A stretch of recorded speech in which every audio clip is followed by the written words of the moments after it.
పిల్లలకి జాబ్ కు లీవ్ వేసి వచ్చింది కదా, జాబ్ రిజైన్ చేసి వచ్చిన లీవ్ ఇవ్వలేదు. నా డౌన్ లైన్ 16 మెంబర్స్ వచ్చారు, వాళ్ళని నేను రాకుండా వాళ్ళని పంపిస్తే బాగుంటదని జాబ్ కు రిజైన్ చేసి వచ్చిన. ఈ రోజు నాకు 2 పెళ్లిళ్ళు ఉన్నాయి. సొంత మా అన్న కొడుకునే పెళ్లి ఉంది, పోలేదు. నేను ఆ 2 మిస్ చేసుకుని బూట్ క్యాంపుకి వచ్చిన. ఇక్కడ బాగా కనెక్ట్ అయిన విషయం ఏంటంటే సక్సెస్. ఏదేమైనా సరే చదువు రాని వాళ్ళు సక్సెస్ అవుతారు, చదువు వచ్చిన వాళ్ళు సక్సెస్ అవుతారు. ఒక వ్యవస్థని గట్టిగా పట్టుకుంటే ఎంతవరకైనా చచ్చినా బ్రతికినా ప్రాణాలతో ఉన్నా లేకున్నా మనం పోరాడితే సక్సెస్ ని చేరుకుంటాం అనే వర్డ్ నాకు బాగా నచ్చింది. కోటీశ్వర్ల జాబితాలో నా పిల్లల్ని కూడా ఉంచాలని ఫిక్స్ అయిన గట్టిగా.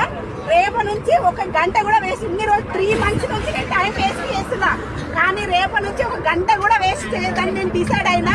ఇప్పుడు ఇంటికి పోగానే ఆల్రెడీ మైండ్ లో అన్ని పెట్టుకున్నా, కానీ ఫోన్ లో ఛార్జింగ్ లేదు, ఎవరికి ఫోన్ చేద్దామన్నా. ఎంజాయ్ చేస్తారు కదా అని ఆగిన. టీం ఉంది, అన్ని ఉన్నాయి, కానీ నాకు ఇప్పటి వరకు ఇంకా నెగిటివిటీ ఏర్పడి నాకు నేనే డౌన్ అయినా. నా అప్లైనర్ కి కాల్ చేస్తే మంచి రెస్పాన్స్ ఇస్తుంది నాకు.